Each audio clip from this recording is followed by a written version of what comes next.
we go. So you've all received the quarterly report. The update is once again very good, but let's just start with the staff alignment. So we've had quite a bit of flip-flop in different regions. Sophia was out having Darby, and I did not put pictures of Darby in here. I just realized. I'm terribly sorry, but she'll show you all the baby pictures you want. So Sophia's been out with Darby, and y'all met Jamie Crouch, those of you who were able to attend in May. Jamie has picked up regions 3 and 7. Sophia is now doing 5 and 6 because she lives in 5, and that makes sense, and stationed here. And she and Tawana have swapped. So Tawana, who also lives in 4, is doing 4 and 2. So we've got all of our people back in place. We have a full boat now, and that in itself took a lot of anxiety off of everybody's plates. We are still shuffling all of the just shuffling programs around. There are going to be a lot of introductions to new programs. Hey, I'm your new project manager and like that. But the staff is working on that. So if you're trying to connect, I mean, the important part for those of you who are on the council, if you're trying to connect somebody in a region with their project manager, just know that it's been updated. This is the updated map, and I will update the website now that I'm thinking of it because I had forgotten to do that. So it's going to make me update the website. So as far as the basics of the quarterly report, we always like to brag about the new programs that we have added. So we've added those on the left side of your screen, the new program registrations, Certainty, Dynetics, Madison Pro Service, New Flyer. I just want to point that one out. New Flyer makes electric buses over in Anniston. We started working on an apprenticeship with New Flyer, I think my first day on the job. I mean, it has been a very long process. Part of that is because they're doing what we want them to do, which is create apprenticeships in industries where that hasn't been done before. So, I mean, you don't have a lot of existing models to pull from for electric bus manufacturing, and it is very different than regular internal combustion engine manufacturing. But we've also got Professional Fire and Southland Training Solutions. So we've added quite a few programs in what is typically our slowest quarter of the year. So still making good progress. And on the right-hand side, you can see we are still doing something right. I always take this as evidence that we're doing something right because programs that we have already in place are adding new occupations. So those are our expansions, and you can see the occupations that they added over there on the right-hand side.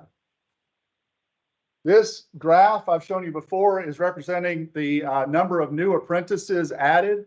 So on the red line, that was our very first year, and you can see it's usually kind of seasonal. It follows that beginning of school year, August kind of normal academic model. But quarter 3, which we've just completed, you will notice we had 190 new apprentices in the first year for 21 quarter 3, and then 310, and this year we did 410. So within 2 years in this particular quarter, we've more than doubled the number of apprentices we've added. Now, we always say that our top line metric is employers served, not necessarily numbers of apprentices, but we are also, of course, monitoring numbers of apprentices. If the economy were to suddenly turn terrible, there would not be as many apprentices added. So I like to brag on this when it happens, but I also want to just always throw that caveat. A lot of this has to do with the strength of Alabama's economy right now. So we're expecting to see, there's no telling what we'll see for that final quarter, the July through September quarter. We're adding apprentices already very quickly this month. So I expect to see that continue to go up. Our new incentive money has proven to be very popular. So we got that money this year. Y'all remember $2 million to incentivize employers to try apprenticeship when they had not before. And we have added now 123 new apprentices in new programs. So these are not just new apprentices added. We're not paying people to do what they've already done. This is incentivizing people to try it when they haven't before. So 123 new apprentices with 20 employers.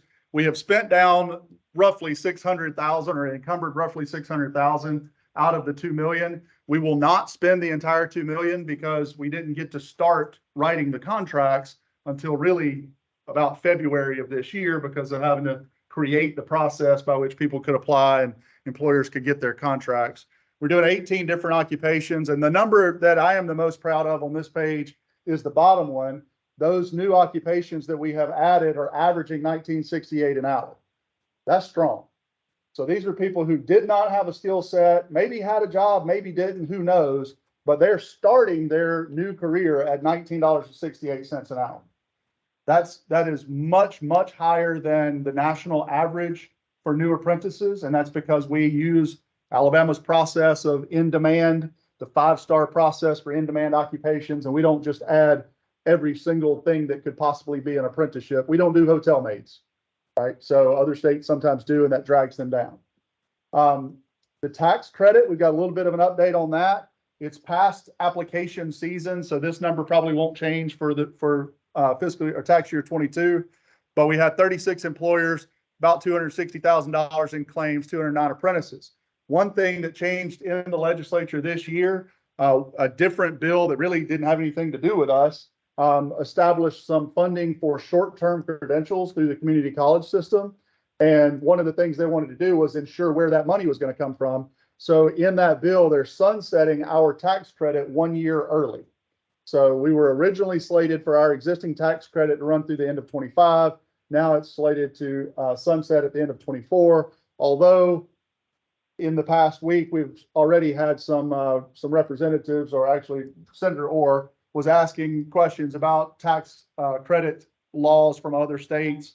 So there's a little bit of, I wouldn't even say pushback, but there's a little bit of a request from those employers who have used it to keep it. And that's not up to us. We're, yes, no, maybe so. But if you hear from employers who have been doing this a long time and they say, hey, we claim that tax credit every year, the only thing I can tell them, and the thing I have told a couple of them, is call your legislature or your legislator. If you want that to continue, you need to call the legislators. It doesn't cost the state very much, but it also, by comparison, I mean, since February, we've been able to spend almost $600,000 to incentivize new apprentices with the incentive funds. And all last year, we only qualified roughly $260,000 for the tax credit. So it's not extremely popular, but I did hear from a few employers who didn't love the idea that it was going to go away. So we have still been out there on the road. Several of these are screenshots from Twitter, which I don't know what we're going to do now. We may have to, we're going to discuss where we move our social media accounts to once the dust settles a little bit. But we have been on the road, and we have still maintained a public presence, making sure that people know about all the good work that's going on in apprenticeship in the state. There's just a few examples there. We have also gone, as Meredith likes to say, sometimes you can't pour from an empty cup. So we are also regularly going and seeking professional development and going and learning from other states. We like to rip off and duplicate and see what they're doing and do it better. Tawana went to a conference, the Horizons conference that's put on by JFF, Jobs for the Future, who spoke at our conference in Mobile. If you were there, Josh Johnson is great leading that work. But Tawana came back mad because there was too much stuff. She couldn't learn it all. So lesson learned, we're not going to send one person to a conference with that much material in the future. We're going to send them in pairs. Mike Bradier, who's on the line here, Mike went up to Niagara Falls, New York, and went to a labor conference. It's the Eastern Seaboard Apprenticeship Conference. It's the longest running apprenticeship conference in the country.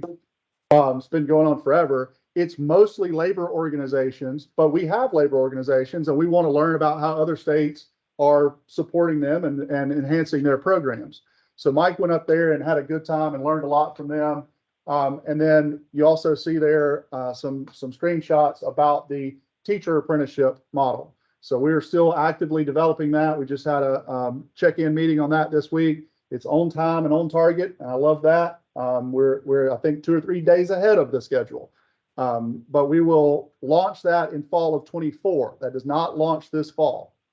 So that's most common confusion on that. People think it's starting this year. It's not. There was just no way to do it. We couldn't develop it, a quality program that fast, and we couldn't set up the funding that fast because legislature awarded it, but it won't come into effect until October, and school starts in August. So that wouldn't have worked.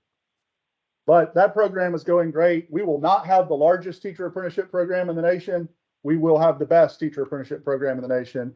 And we're building ours carefully to be sustainable. That's a big difference in what we see in other states. They're building projects and programs that are they're using one-time ARPA money, they're using COVID money, they're doing all this stuff to stand up these really large flash in the pan, attention grabbing programs, but they're investing 40 or $50 million in year one.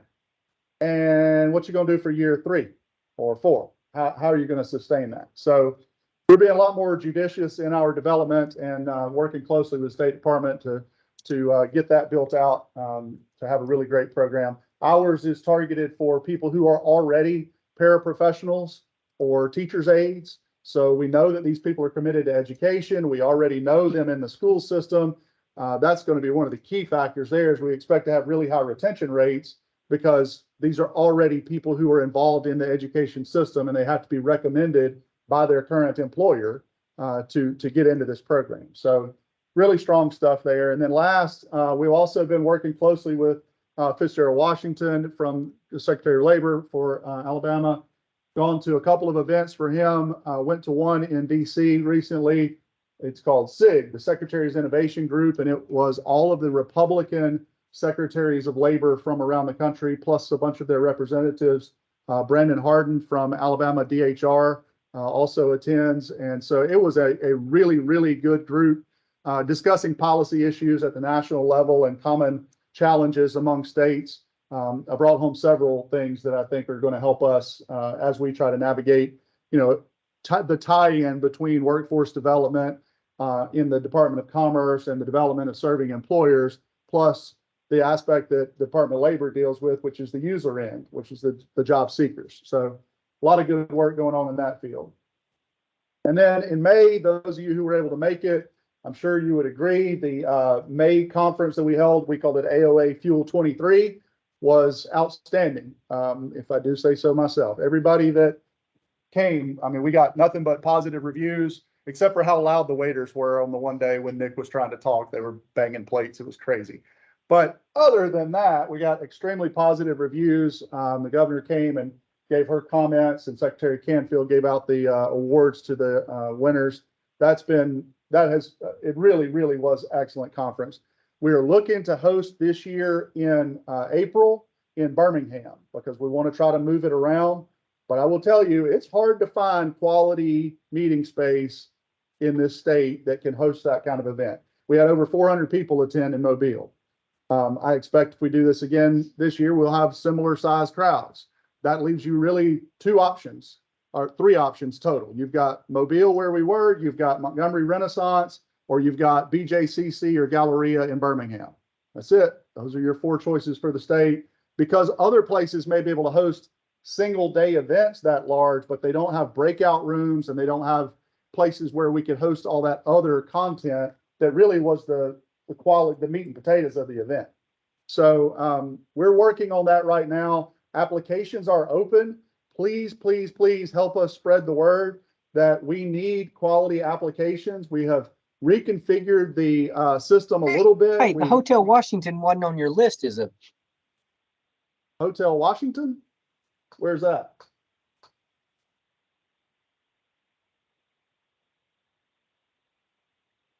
I don't know. If there's a Hotel Washington that can host 400 people and have breakout sessions, somebody find it on Google Maps and send me there today. But that's not in Alabama, as far as I know. All right, but we definitely need help with identifying best practices. So if you can help us with that, please let us know if you know of a best practice, or if you know of one out there in the field, encourage them to go to our website and apply. If we don't get, now, part of the issue is when you have 56 best practices that we've identified over the past few years, we have set the bar so high that I think there are quality programs out there who just look at those others and go, nah, we're not to that level. So they don't apply. And that kind of is working against us, I think. So we do need your help finding those quality programs so that we can have a sufficient amount to make it worth having the events and all that. If not, that's okay. We'll drop back and punt, but we're keeping our rose-colored glasses on for right now. Those applications close August the 21st. All right, and that concludes my report. I can take any questions on any of that before we jump into any new business. Any questions or comments about that report?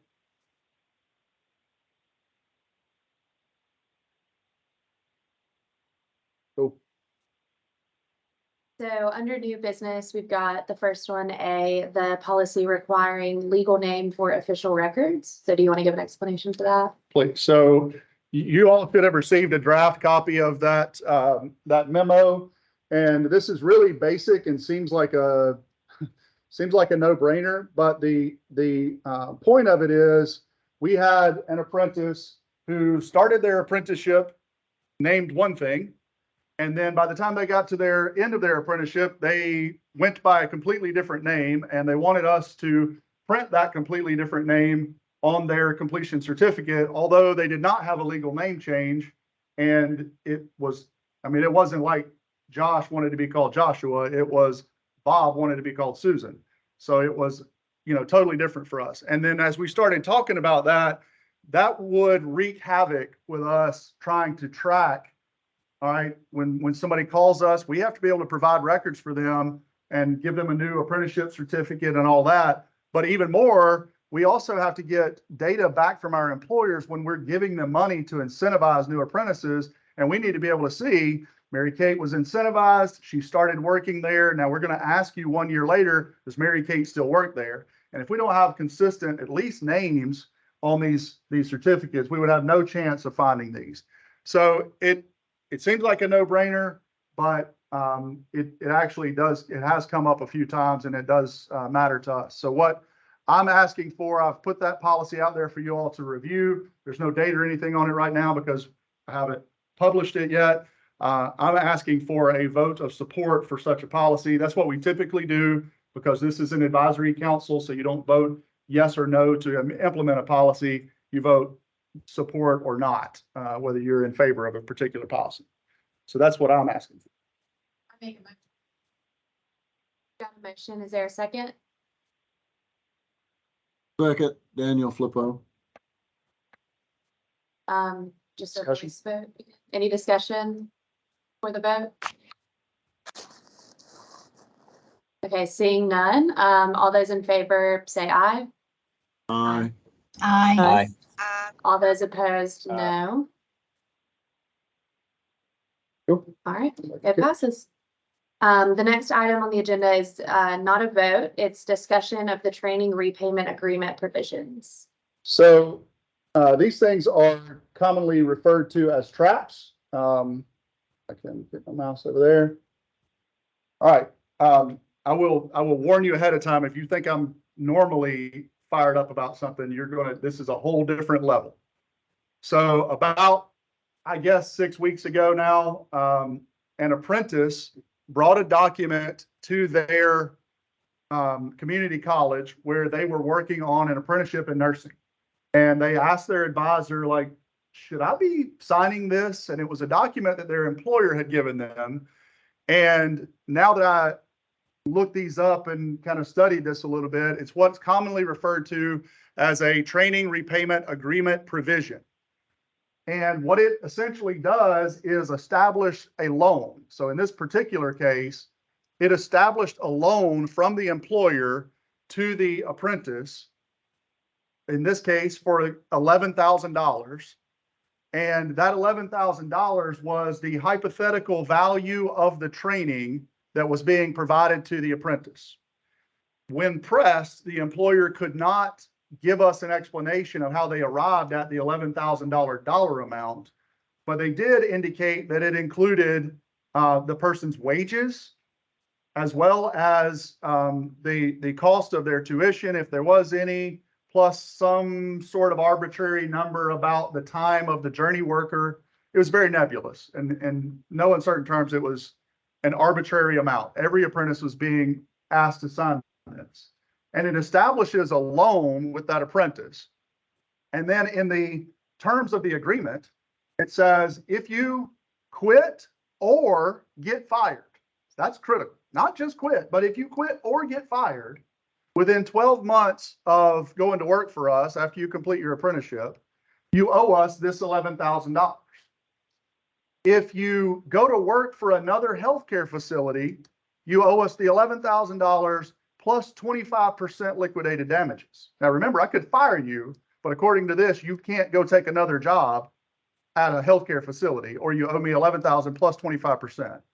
Or if you quit or get fired and that other facility buys out your debt, so that new place that wants to hire you pays off your $11,000, you still owe 100% liquidated damages. Ridiculous. Unbelievable. And so that's why they're called traps. So what you effectively had was an apprentice or an employee who cannot quit, because if they quit or make their boss mad and get fired, the employer can go after their credit and destroy this person's credit rating by saying they defaulted on an $11,000 loan. When I started looking into this, and if you're interested in checking it out, you can go Google PetSmart. PetSmart had these same kind of agreements in place, and they would say, I'm going to train you to be a dog groomer. The training is worth $15,000. You show up on day one, they hand you a notebook and toss you into a room with 100 dogs and don't give you any training. But at that point, you've agreed that the training was worth that much, and they were going after people's credit if they tried to quit. This is a clear violation of our existing policy, our last dollar scholarship policy, because our last dollar scholarship policy says a student may not incur debt. An apprentice may not incur student debt. So on that, just on that notion by itself, this is not going to be allowed to continue. The question of the day is, how do we address those students who have already signed these? And we're working with that one employer. But we're also going to start to talk about, well, what carve-outs exist for commitments. So if I do put you into an apprenticeship, can I ask for a commitment? In the past, the only, I'll say a carve-out, the only exception we have allowed or rule that we have discussed on allowing any kind of repayment was if I paid for the cost of your tuition, that cost of that tuition could specifically be, all right, I paid $3,000 for Sophia to go to Trenton. Then if Sophia quits within 12 months, she owes me that $3,000 back. My opinion is that's a reasonable trade-off. I'm going to ask you to commit to work for me for that period of time. And if I spent money on you, you have to pay me back if you don't. That's not the same as a loan, because I can't go after your credit if you don't. The best I could do is garnish your paycheck and potentially go after you in small claims court. We encourage employers not to do these at all, because what it tends to do is start a clock in that apprentice's mind. And they say, well, I owe this employer 24 months or 12 months or whatever. And all they're doing is counting down until that time is up. There's some research that I've read but can't lay my hands on, where the U.S. Army is even de-emphasizing the length of commitment when they recruit people, because as soon as they got to the end of their 4 or 6 year sign up, they were gone. And so they're following the model that we've talked about now. We hire you to retire you, right? It's a career, lifelong. That's the goal, not just to get you in here for this little minimum amount of time. So because this came up in healthcare, we're working with Stephen McCormick, who is, he's an attorney and he works for the Alabama Hospital Association. And we're going to set up some parameters about those carve-outs. We're not going to provide a sample agreement because that's not our place, and we don't encourage these to be done. But we are going to provide, okay, if you're going to do that type of commitment letter or that type of commitment agreement, here are the things that you can do that don't violate the last dollar scholarship policy. So we don't need a vote or anything like that on that. I'm just letting you all know that these things are out there. I think that they are pretty uncommon, but we didn't know about this until an apprentice walked in the door with it. So we're actively asking our sponsors to check with their employers to see if these things are going on. Like I said to my staff, this will be the hill I die on. We're not doing this to apprentices. So just no, good question. So the question was, are there any who have been terminated? They have only had 5 apprentices, and all 5 of those apprentices are still there, relatively new. Interestingly, 3 of those apprentices were on full Pell. So they hadn't paid a single dime for those people's training. The other two, one of them looks like, based on the amounts that the college showed us, one of them looks like they probably are paying full tuition for that person. And the second one, they're paying probably partial. It looks like that person may be on partial. So out of 5, you got 3 full Pels, 1 partial, and 1 full pay. That's a pretty good deal to get 5 nurses. And if you can treat them well and make them want to stay, then you get 5 career nurses, not trap them and make them stay there because they're afraid that they're going to, you know, have their credit destroyed and you're going to go after them if you don't. So, questions, discussions, comments, ideas on that, particularly on what I really want your feedback on here, besides and ranting about this, is the idea of a carve out that where our last dollar scholarship policy that would allow a commitment equal to the actual cost of training paid out to college or university. Does that sound reasonable to y'all? Yes, it does to me, Josh. Dr. Yeah, Mackey, I see your mouth moving, but I don't hear you. it sounds Yep. reasonable, Josh, and there's other, I know with several employers we represent, they've got different programs on retention and otherwise. And then there's a bar set, and if you leave prior to it, the only difference between that and what you've outlined is the proration of it. But it's certainly reasonable.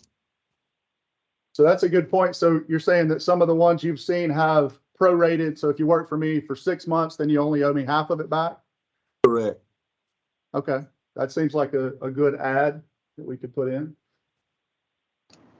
Hey, Josh, we had that at Honda when they recruited us back then, but it was a Okay. bonus. So they gave you a bonus, and then you had to stay 2 years, and it was also prorated, like he was talking about. It wasn't anything Good. else, though. It wasn't a loan agreement. No, No, and what that's ridiculous. and what I was talking about, Josh, certainly wasn't a loan agreement, and the thought process was to not only give a bar, you know, for achievement, but also to have skin in the game. And the proration, I think, does that. They at least get credit if something does come up, and they do end up, I mean, a lot of things in life can happen. And that comes up, at least you're getting credit for the time that you were there. Yes, sir. Okay.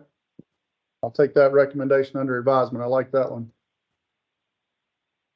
Any other ideas?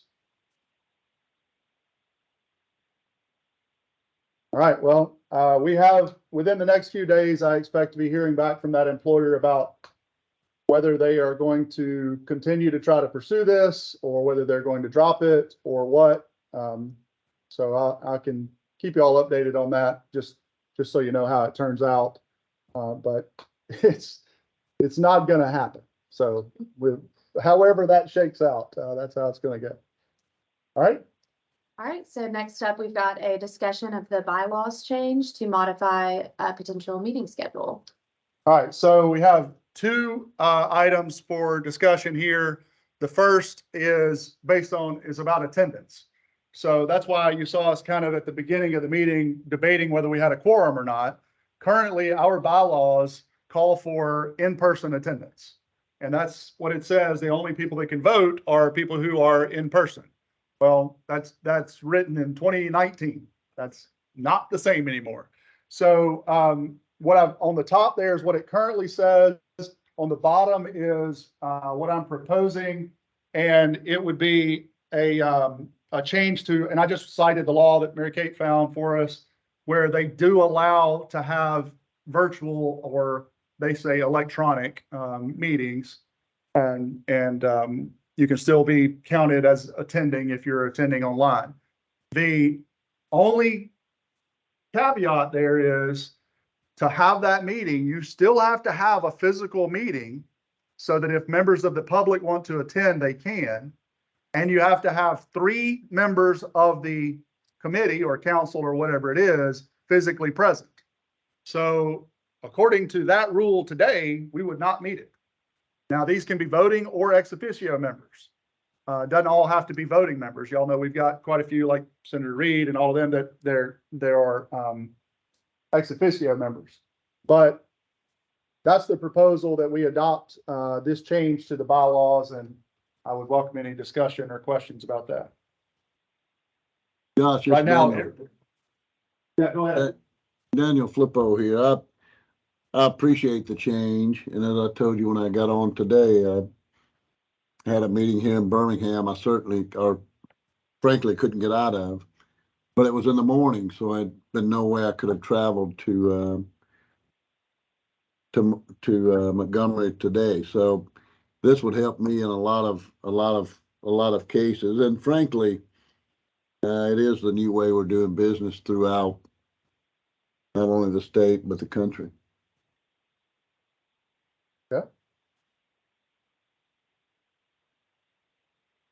Any other input?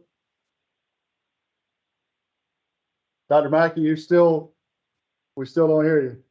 You're lighting up blue, and I see you talking, but you're not, I don't hear anything you're saying. Yeah, type it in the chat. That'll be. All right, so this one is a vote for approve or not approve, because this is your own bylaw. So this is not a policy of the AOA. This is your own meeting bylaw. So So is there a motion to approve? I'll make the motion. I'll second.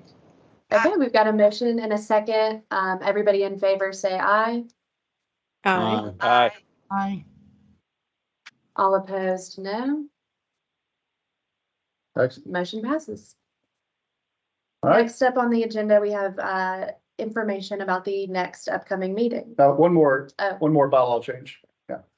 Well, I guess it is really about the next upcoming meeting. So in addition to that one bylaw change, we've also had a request from a member of the committee to change this from quarterly meetings required to semi-annual meetings. So what we're talking about here is, instead of having quarterly, we go to, right now it says shall, right? So we shall approve a plan for quarterly meetings. What we're talking about is having a summer meeting and a winter meeting, probably January, right after everybody comes back to work, and we can review the annual report that's going to go to the legislature like we typically do. And then we can have a mid-year check-in in the summer. And I should have put this up there, but the very next part of the bylaw says that we can call emergency meetings anytime we need to or anytime we want to. So rather than have 4 required, we go down to having 2 required. And then if we pick up, let's say that we decide all of a sudden we really need to have a meeting to talk about that training repayment business, and there's a policy I want y'all to vote on or something like that, then we could call a meeting with notice, and the rules say 10 days notice. Then we could call a meeting and take a vote that way. So we might still have more than 2 if needed, but we wouldn't be required to have one every quarter if we adopt this change. Any discussion on that? Josh, one comment. I think it's a good change, and I think it helps the prior change we just made. Because when we go to a semi-annual, it makes it a bit easier to come in person. Great. Okay. All right, any more discussion? If not, I'll entertain a motion to approve the proposed revision. I'll make the motion. Okay, I have a I'll motion. Is there a second. second? I'll second this. Perfect. All in favor, please say aye. Aye. Aye. Aye. All opposed, no. Motion passes. All right. So now we go to information about our next upcoming meeting. Yep. So with that decision made, then the next meeting will be in January.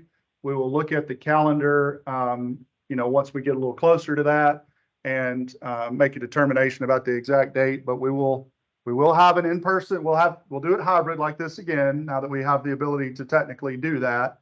But I do need 3 members of the council present. That's the rules according to that law that was passed. And so we need 3 members of the council present so that we can do that. If not, we can still have the meeting. We just, of course, can't take any votes on anything. So be on the lookout for updates. I will still provide quarterly reports. So that sheet that I send you, I can still provide that on a quarterly basis, just so you got a kind of a finger on the pulse of what's going on. One thing I skipped, now that I'm thinking about the quarterly reports, I just want to point out, we're now at 15 point something %. What's the latest on our female participation? Who's got one of those? 15.67. That's more than double from when we started. And that has all been really directly resulting from the nursing program. So it just shows that our strategy of doing different kinds of apprenticeships so that we can recruit different people works. But that's a bigger jump in female participation in apprenticeship than anybody in the country has even thought about. So congratulations. Thank you for supporting that kind of innovative program. All right. There's nothing else. Is there a motion to adjourn? I will make that motion. A second? Dr. Mackey's given his motion by wave of hand. Got it. Perfect. All in favor, say aye. Thank you. We stand adjourned. All right.